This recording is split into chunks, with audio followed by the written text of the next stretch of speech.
What's going on, my PT peeps, my Walking Dead family, my fighters? I'm One Eye Bright, also known as PT. Don't know if I'm winking or blinking, but I'm definitely thinking about The Walking Dead Season 11, Episode 10. So spoiler warning for all things Walking Dead. All the shows, comic stuff, spoiler warning.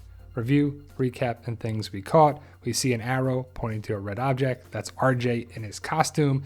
That doesn't bode well if you know this channel. Maybe something happens to him. Maybe it doesn't. Is it foreshadowing? I think this episode foreshadowed a lot of things. Hit that subscribe button, like, share, subscribe, all that good stuff. We truly appreciate a love and support. If you love the Walking Dead community or you're a fan or anything, please subscribe to the PT channel today. We love the Walking Dead. Now, right at the beginning, it's a haunted house. RJ, Judith, Daryl, they're walking through a haunted house. I believe these were people acting like walkers. They weren't actually walkers. The Commonwealth and the haunted maze are kind of the same thing.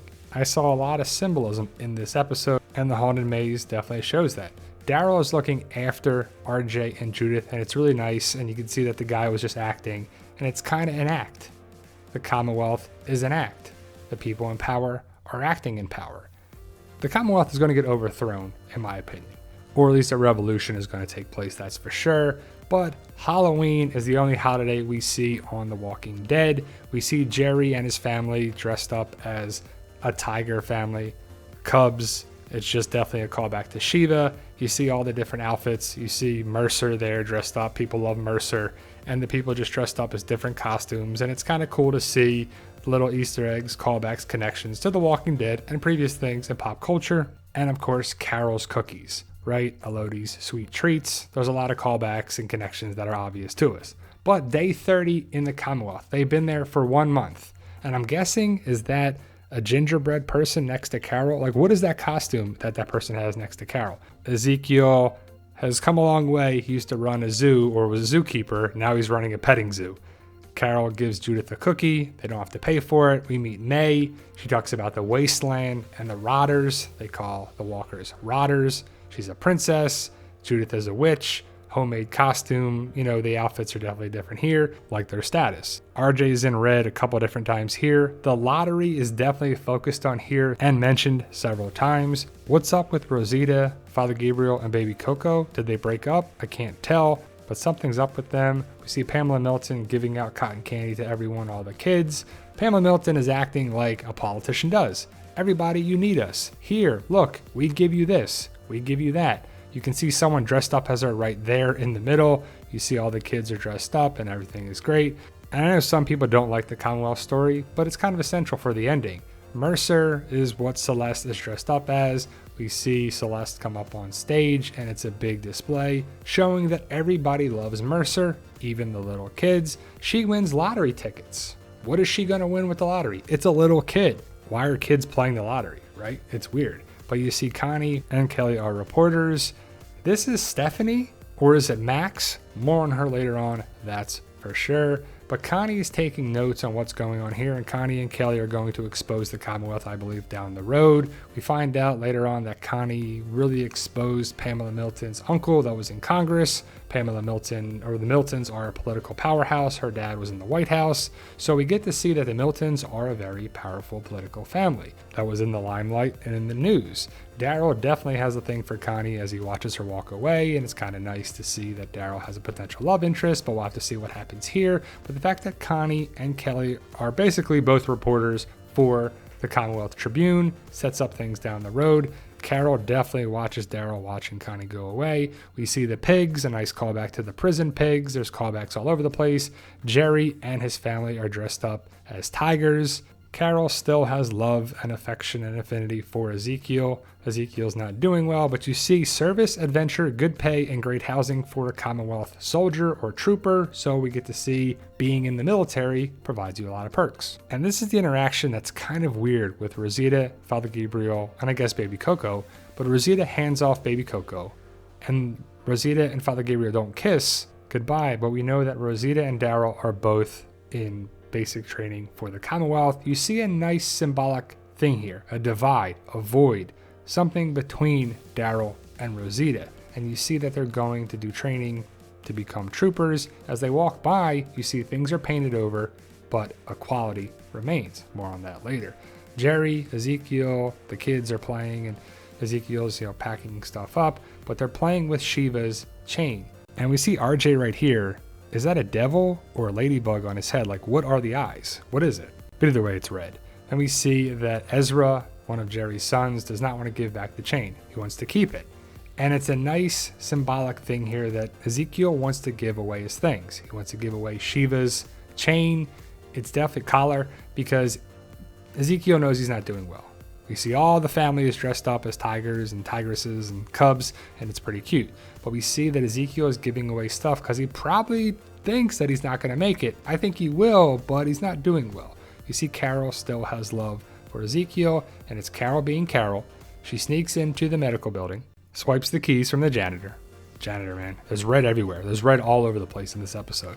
She goes into the medical records spot. She has the flowers, and remember the flowers, look at the flowers, right? She throws them into the trash can right there. She's like, yep, use those to get in, boom, to the filing cabinet, and gets Ezekiel's records. Also red records right there. But Ezekiel's case is not doing well. It's tough to see what is actually written in the case, but I'm guessing he needs his thyroid removed. He needs surgery either way, but Tommy comes in and sees Carol. This kind of bothered me being a medical professional. Like, I guess the blood on his scrubs is supposed to show that he's operating again, but you would have layers on. It would never get to that level of scrubs. You have a scrub layer and then a top layer, so the blood wouldn't get through it. Sorry if I'm nitpicking, but as a medical professional, I'm like, come on. But Carol comes up with a plan to try and help Ezekiel. Then on to the trooper training. And you see the black attire, the outfits. Reminds me a lot of the CRM, the soldiers right here. Just the outfit, the posture, everything. We have 2 soldiers, 1 knife. And it's a pretty cool concept. It's a team building concept. And it's great to see that. That's a nice Commonwealth patch. Kind of looks a little like the CRM logo. But we see Daryl working with this guy and Rosita working with another guy. And Rosita does well. She's a team player. Daryl's a lone wolf, so he's not really doing well.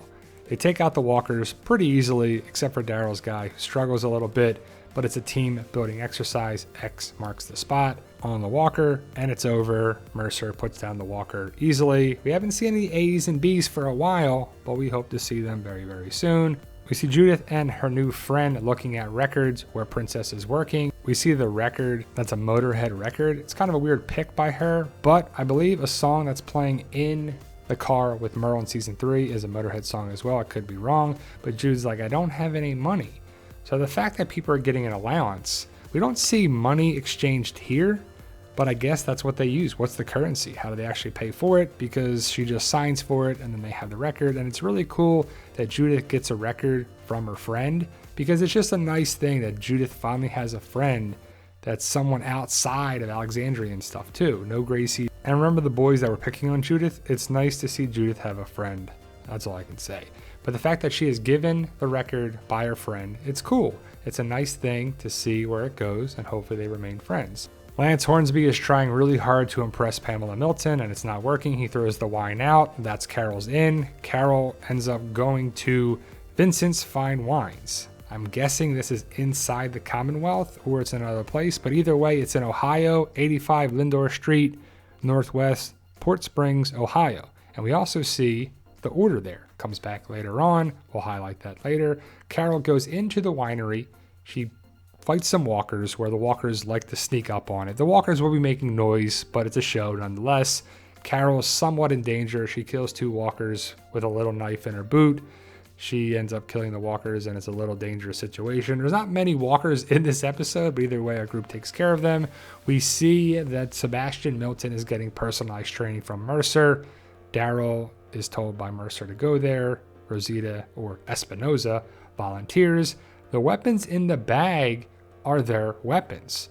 It's kind of crazy to think that that's Judith's, that's Rosita's, that's Daryl's, and Aaron or Jerry's sword. It makes more sense that it's Jerry's because he's there at the Commonwealth. I guess that was part of the deal. Like, hey, give her your stuff. You're not allowed to carry weapons around the Commonwealth, obviously, but Daryl's crossbow.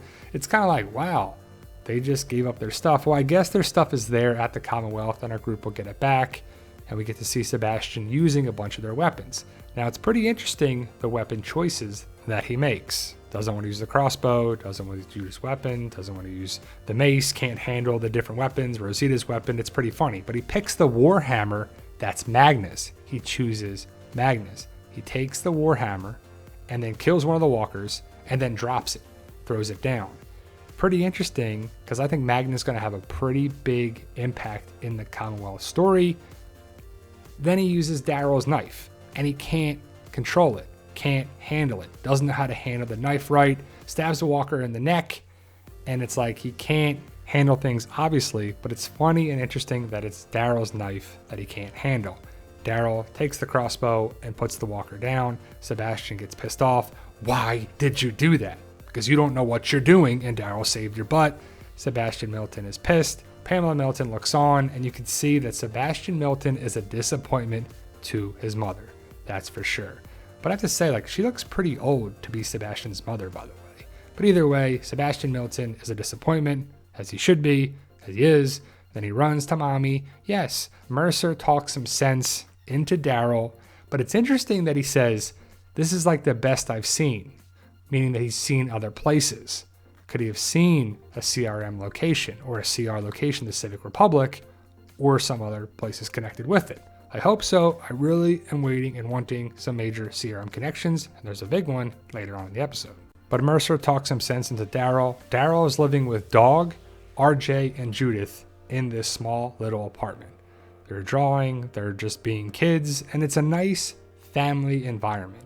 It's good to see Daryl, or Uncle Daryl, taking care of the Grimes kids. Judith and RJ love it here.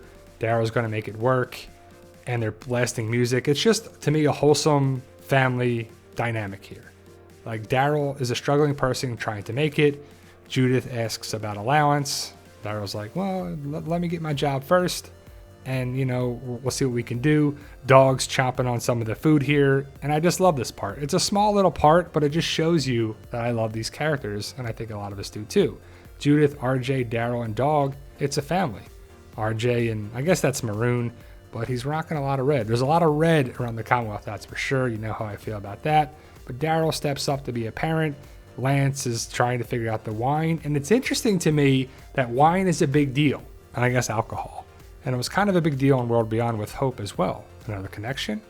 Pretty interesting. Carol brings in the wine that she finds at Vincenti's, not Vincent's, I said that wrong. But if you look at it there, the Chateau du de Beaumont 1989 case. That's what she has right there in front of her. You can see how much it costs. It's a fine vintage wine from 1989. So I don't think Carol knew what she was doing, like she was a wine connoisseur. She just knew what to look for, what was expensive. But Lance is like, so you got outside the walls. Carol got out pretty easily, right? But Lance, Carol's dynamic will be pretty interesting unless Lance isn't able to deliver what Carol wants, surgery for Ezekiel. Then we cut to Magna pouring the same wine that was given by Carol. Interesting little dialogue here. I kind of wish this woman was Yvette Nicole Brown. Have yet to see her on the show, but it would have been cool if she's a big super fan. But it's kind of a weird thing. They talk about mangoes and people don't have fruit. Like, how come kids and stuff, or poor, lower class people, according to these people, can't get some things that the rich upper class people get? I guess the way of the world, but that ain't going to fly, that's for sure. We'll see that later on with the revolution, the uprising that should happen around the Commonwealth in part 2 or part 3. Red, all I see is red. It's everywhere, that's for sure. We see Magna going around and giving wine directly right to Yumiko, like she's sticking it to her, like, hey, remember me? The lower class person that's going to serve you? And Yumiko's like, Tommy's drinking. He's got the shakes a little bit, like he's nervous, like to be around these people he's not comfortable with. He drinks a glass of wine, then another glass of wine, and it's pretty interesting. Then we see the red carpet entrance. Princess watches as Sebastian, Lance, and Mercer walk up the red carpet, and it's like high society celebrities. It's kind of interesting to me. It's kind of cheesy and kind of crazy for a lot of people, but it's what the story is. Sebastian messes with Daryl. Rosita laughs. Lance walks up the red carpet, and people are cheering, and he's like, yeah. Oh, wait, it's not for me. It's for Mercer, and everybody loves Mercer. And that's got to piss Lance off. Like, he does a lot of work, and there's no notoriety or acknowledgement for it. Mercer, Princess, got a thing going on. In the comics, they get together. We'll have to see if that works here, but they are building for that for sure. Princess, Mercer, I do like them together. This guy's like, well, there's a dress code. And I love Mercer's face like, Don't worry about the dress code. She's with me. You're not messing with Mercer. That's for sure. As they enter, Daryl looks on, just watches there. He's security. Then we see the sign right here, Way Out. One of my favorite episodes is No Way Out. And it could have said exit, but it said Way Out. Interesting take.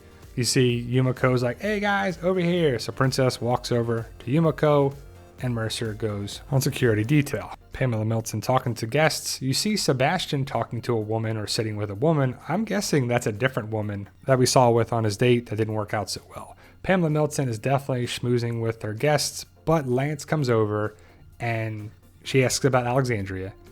And Lance says, well, I have a pickle, or he has a problem. And she's like, of course you do. Like, all you have is problems. Handle it. Stop coming to me and just handle it. So you know the Lance-Pamela Milton dynamic is one of authority and feeling underappreciated. You see Connie and Kelly interviewing Pamela Milton. And from Connie's past, that helped get Pamela Milton's uncle fired from Congress. Pretty interesting. What's the foreshadowing there? That Connie's going to help overthrow the Commonwealth, spread the news and the word that the Commonwealth is terrible. We meet the latest lottery winner. Gets you status in society for how long, right? Like, how long does this woman get to be part of high society because she wins a lottery? Does the next person take her place or what? But ultimately we see Tyler. And Tyler is the guy that was beat up in the train car in season 10C. It's told to us right here. So it's a nice little callback to season 10C that wasn't a total waste. But we see that Pamela Milton is addressing everybody. This is her father. I'm guessing he was president of the United States or a high-ranking person in the White House, because Pamela Milton talks about his time in the White House. Does he have a connection with the CRM people, the Civic Republic Council? Have to see. Ultimately, we see the artist of the painting like it's a big deal. It's nice, but it reminds me a lot of Alexandria, how the people's priorities were different things. We see Tyler looking on, and he's fed up. He gets pissed off, and he takes Stephanie as a hostage. And here it's interesting, because Mercer isn't messing with that. He's got his little gun, and he's ready to take out Tyler, but he doesn't do anything there. Actually, the whole interaction with Tyler and the woman here, Margot Bingham, I believe it's Stephanie, but she's called Max in the episode by Mercer or Pamela Milton. Also, if you look at this person right here, is that a CRM outfit? Kind of like Jadis was wearing in The World Beyond Season 2. It's the same, but different.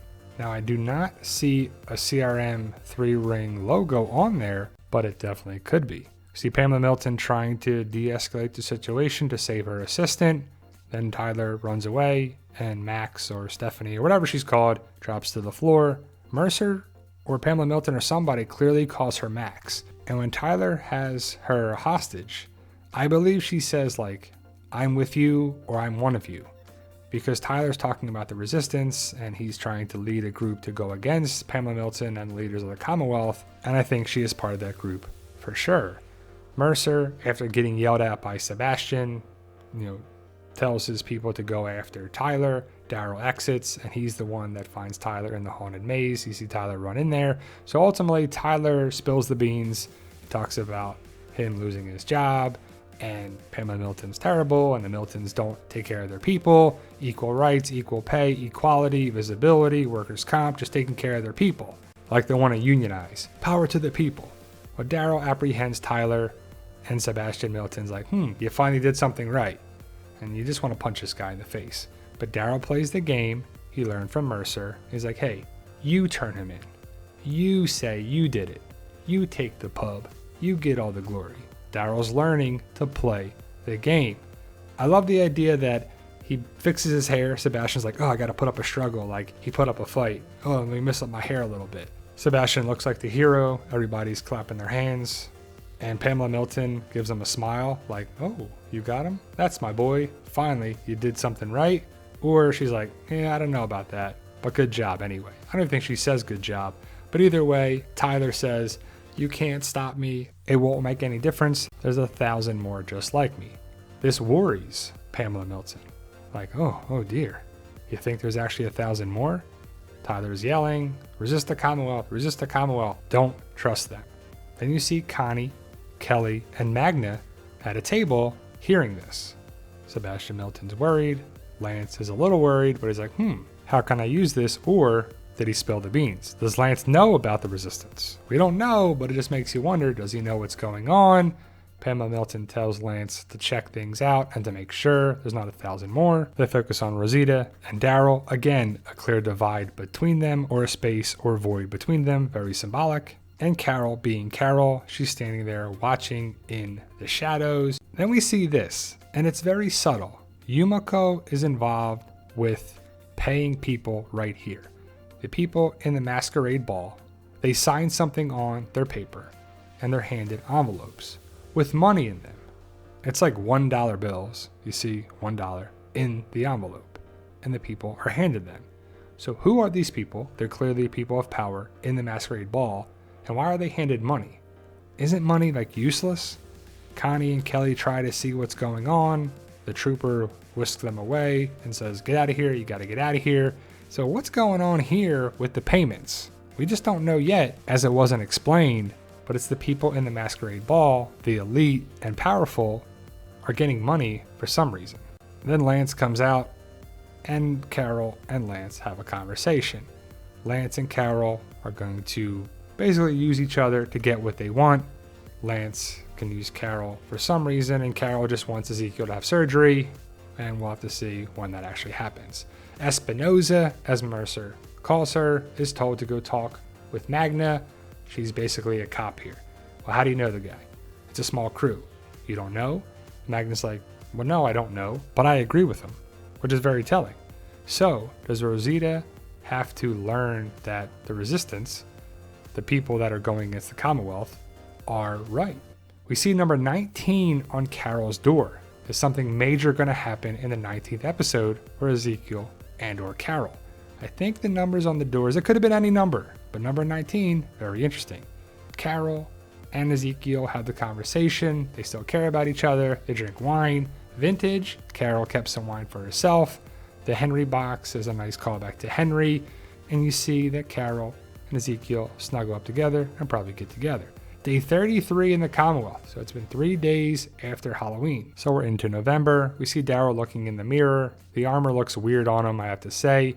Judith looks nice in the dress. They compliment each other. Daryl has a surprise for Judith, the record player. Daryl got some money. They're in new housing. Everything's better. They got money, status a little bit. They play the record, the Motorhead song, Eat the Rich. A very interesting song choice. We feel like it's going to be a song that takes down the rich and powerful at the Commonwealth. We see the Commonwealth soldiers performing a raid on an apartment in the barracks, basically where Daryl and Rosita were living before. They go inside an apartment. I guess it's Tyler's apartment, and it was a couple days later, so they probably finally got information about him or some other place they know where to go that's connected with the resistance. Rosita finds a closet door that she goes into, and we see all these different signs.